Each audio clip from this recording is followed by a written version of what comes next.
សាលិខិតថ្វាយព្រះពរព្រះករុណាព្រះបាទសម្ដេចព្រះបរមនាថនរោត្តមសីហមុនីព្រះមហាក្សត្រនៃព្រះរាជាណាចក្រកម្ពុជា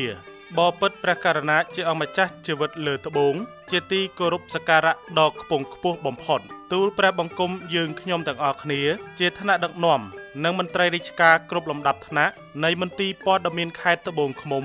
សូមព្រះបរមរាជានុញ្ញាតអភិវឌ្ឍលំអោនកាយវាចាចិនក្រាបបង្គំសម្ដែងថ្វាយនៅមនោសញ្ចេតនាប្រកបដោយក្តីកតញ្ញូតាធម៌ដ៏ជ្រាលជ្រៅជាទីបំផុតថ្វាយចំពោះព្រះករុណាជាអង្គម្ចាស់ជីវិតលើត្បូងព្រះមហាក្សត្រនៃព្រះរាជាណាចក្រកម្ពុជាក្នុងឱកាសព្រះអង្គទ្រង់កំពុងគង់ប្រថាប់នៅក្នុងមន្ទីរពេទ្យដើម្បីពិនិត្យនិងព្យាបាលដោយវះកាត់តាមវិជ្ជបញ្ជានៅរដ្ឋធានីប៉េកាំងនៃសាធារណរដ្ឋប្រជាមានិតចិន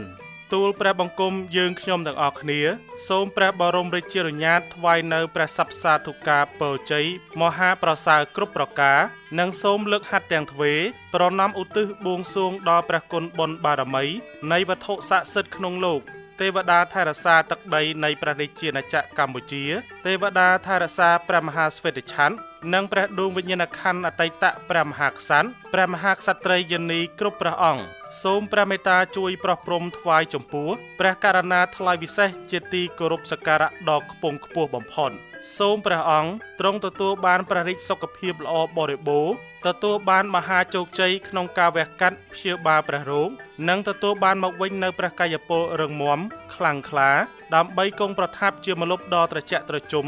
និងអភិបាលក្នុងព្រះបរមរាជសម្បត្តិជាយូរអង្វែងតរៀងទៅ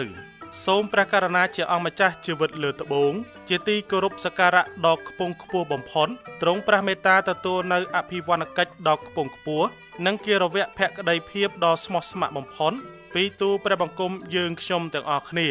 ថ្ងៃច័ន្ទ4កើតខែពិសាខឆ្នាំមមីអត្តស័កពុទ្ធសករាជ2569ត្បូងឃ្មុំថ្ងៃទី20ខែមេសាឆ្នាំ2026តំណាងថ្នាក់ដឹកនាំនិងមន្ត្រីរាជការមន្ទីរព័ត៌មានខេត្តត្បូងឃ្មុំហត្ថលេខានឹងត្រាធីនស៊ីថាច